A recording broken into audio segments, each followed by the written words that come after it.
Hello बच्चों, let's read this question. The question says, each of these questions contain two statements, assertion and reason. Each of these questions also has four alternative choices, only one of which is correct answer.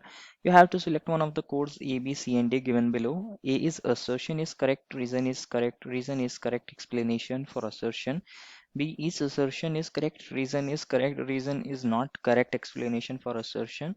C is assertion is correct and reason is incorrect, and D is assertion is incorrect and reason is correct. Assertion is components of a mixture of red and blue ink can be separated by distributing the components between the stationary and mobile faces in paper chromatography. And reason is the colored components of inks migrate at different rates because paper selectively retains different components according to their difference in their partition between the two faces. बच्चों इस question में हमें एक assertion दिया है और एक reason दिया है और हमें बताना है कि हमारा असर्शन सही है या फिर रीजन सही है। और अगर दोनों ही सही हैं तो हमें बताना है कि जो हमारा असर्शन जो रीजन है वो क्या करेक्ट एक्सप्लेनेशन है हमारे असर्शन के लिए या फिर नहीं। तो फर्स्ट ऑफ ऑल बात करते हैं हमारे की कंसेप्ट के बारे में। बच्चों इस क्वेश्चन में हमारे पास पेपर क्रोमेटोग्राफी के बारे में कहा गया है कि उसके अंदर कलर कैसे सेपरेट होते हैं। तो फर्स्ट ऑफ ऑल देखते हैं हमारे पास की कंसेप्ट क्या होगा बच्चों, पेपर क्रोमेटोग्राफी। पेपर क्रोमेटोग्राफी होता क्या है क्रोमेटोग्राफी में, हमें पता होना चाहिए पेपर क्रोमेटोग्राफी के अंदर होता क्या है, इसको देखते हैं। बच्चों ये किसके प्रिंसिपल पर बेस्ड होता है, ये हमारे पास पार्टीशन क्रोमेटोग्राफी के प्रिंसिपल पर बेस्ड होता है। पार्टीशन क्रोमेटोग्राफी के प्रिंसिपल पर बेस्ड होता है। होता क्या है, ये जो पेपर क्रोमेटोग्राफी होती है ये एक काइंड की हमारे पास क्या होती है, सेपरेशन टेक्निक होती है, जिसकी हेल्प से हम दो या दो से ज्यादा सब चीजों के मिक्सचर को सेपरेट कर सकते हैं। ये क्या है बच्चों, हमारे पास एक काइंड की सेपरेशन टेक्निक होती है। तो देखते हैं इसके अंदर होता क्या है। कंसिडर करिए अगर हम रेड या ब्लू इंक की बात करें तो एक्चुअल में जो रेड या ब्लू इंक होती है उसके अंदर डिफरेंट डिफरेंट कंपोनेंट्स होते हैं। मान लीजिए उसके अंदर दो कंपोनेंट्स भी हो सकते हैं, तीन भी हो सकते हैं, चार भी हो सकते हैं। तो हम क्या करते हैं, जनरली एक पेपर लेते हैं, इस पेपर को बोलते हैं बच्चों हम क्रोमेटोग्राफिक पेपर। क्या बोलते हैं बच्चों इस पेपर को हम, क्रोमेटोग्राफिक पेपर। और कंसिडर करिए इसको हम क्या करते हैं, एक हम जार ले लेते हैं और उसके अंदर इसको डिप करते हैं। क्या करते हैं, एक जार लेते हैं और उसके अंदर इसको डिप करते हैं। इस तरह से डिप करते हैं कि उसके अंदर एक सुटेबल सॉल्वेंट को ये टच करना चाहिए। हमारे पास यहाँ कोई सुटेबल सॉल्वेंट होगा और ये इसको टच करना चाहिए। तो हम इस तरह से इसको यहाँ डिप कर देते हैं। अब क्या होता है, हम यहाँ क्या काम करते हैं, एक बेस लाइन ड्रॉ करते हैं अबाउट 2 to 3 सेंटीमीटर पर। और इसके सेंटर में बच्चों यहाँ पे हमारी जो इंक है जिसके अंदर से हमें कंपोनेंट्स को सेपरेट करना है, उसको यहाँ पे हम क्या करते हैं, उसका एक स्पॉट यहाँ पे डालते हैं। तो जैसे ही हम उसको इंक को यहाँ पे डालते हैं उसका एक स्पॉट को, तो हमारे पास ये जो सॉल्वेंट होता है ये हमारे पास एज अ मोबाइल फेस काम करता है। और हमारे पास बच्चों जो हमारे पास क्रोमेटोग्राफिक पेपर होता है इसके अंदर जनरली हमारे पास वाटर होता है। और जो ये वाटर होता है ये कैसे काम करता है, इसके अंदर ये वाटर हमारे पास स्टेशनरी फेस की तरह काम करता है। हमारे पास दो फेस हो सकते हैं, एक हमारे पास मोबाइल फेस होता है दैट कैन मूव, और एक होता है हमारे पास स्टेशनरी फेस। ये हमारे पास वाटर होता है और ये यहाँ क्रोमेटोग्राफिक पेपर के अंदर होगा। तो क्या होता है, हमारे पास जो सॉल्वेंट मॉलिक्यूल्स होते हैं ये हमारे पास क्रोमेटोग्राफिक पेपर के अंदर से कैपिलरीज के थ्रू मूव करते हैं, राइज अप करते हैं थ्रू कैपिलरी एक्शन।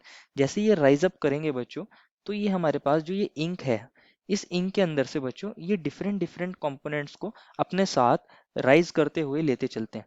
मतलब जैसे जैसे ये राइज होंगे तो ये अलग अलग कंपोनेंट्स को भी अपने साथ लेके इनको भी मोबाइल फेस में इनको भी ऊपर की तरह राइज अप करेंगे। तो मान लीजिए इसके अंदर तीन कंपोनेंट्स थे, कोई मान लीजिए ब्लू कलर का था, और ये एक हमारे पास मान लीजिए कोई ग्रीन कलर का कंपोनेंट था, और मान लीजिए कोई हमारे पास येलो कलर का कंपोनेंट हो सकता है। तो मान लीजिए तीन कंपोनेंट्स थे इसके अंदर, तो ये तीनों तीनों कंपोनेंट्स जो होंगे बच्चों हमारे पास अलग अलग हाइट पर सेपरेट हो जाते हैं। क्या होते हैं, अलग अलग हाइट पर हमारे पास इस पेपर के अंदर सेपरेट हो जाएंगे। मान लीजिए ब्लू वाला एक अलग हाइट पर सेपरेट हुआ है, ग्रीन वाला एक अलग हाइट पर सेपरेट हुआ है, येलो वाला एक अलग हाइट पर सेपरेट हुआ है। ये किस बेसिस पर अलग अलग हाइट पर सेपरेट हो रहे हैं, ये इस चीज़ पर डिपेंड करता है कि जो हमारे कंपोनेंट्स हैं उनकी मोबाइल फेस में और स्टेशनरी फेस में इंटरेक्शंस कैसी है। क्या वो मोबाइल फेस के साथ इजीली फ्लो कर रहे हैं या फिर वो वाटर जो स्टेशनरी फेज है वो उनको ज़्यादा होल्ड कर रहा है, वो उनको ज़्यादा होल्ड करके रख रहा है। अगर मान लीजिए ब्लू की बात करें तो देखा जाएगा ब्लू को सबसे नीचे मिल रहा है। तो इसके अंदर क्या हो रहा होगा, हमारे पास इसकी मोबाइल फेस मतलब सॉल्वेंट फेस के साथ इंटरेक्शंस कम होंगी और जो स्टेशनरी फेज है उसके साथ इंटरेक्शंस ज़्यादा होंगी।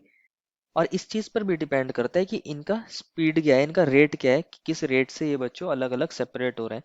इनके राइज अप होने का रेट भी अलग अलग हो सकता है। तो इन चीज पर भी डिपेंड करता है।